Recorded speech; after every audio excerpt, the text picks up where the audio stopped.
ngayong araw ay gagawa tayo ng basket composting. Kailangan lang natin ng tubig, balat ng saging, balat ng itlog at lalagyanan at lupa. Una, lalagyan muna natin ng lupa.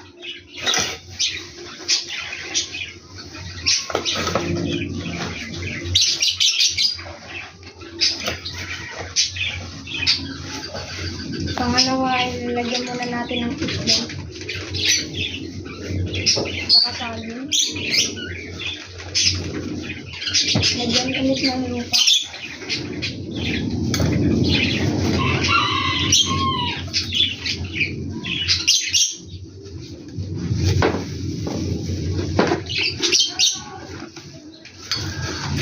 Lagyan ulit ng itlog.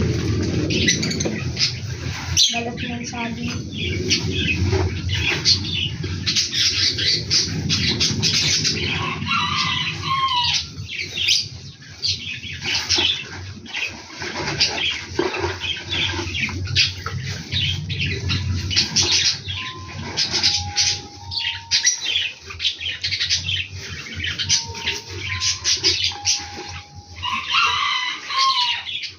Tapos lalagyan natin ng tubig.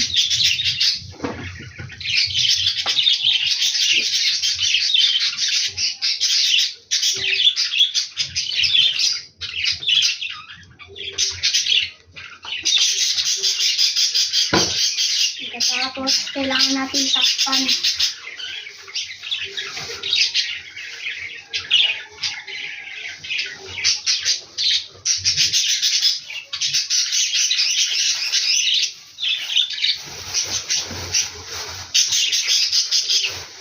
Pagkatapos ng 2 linggo, bubuksan nyo ulit at didiligan. Maghintay na lamang ng 2 buwan, pwede na gawing pataba. Okay na.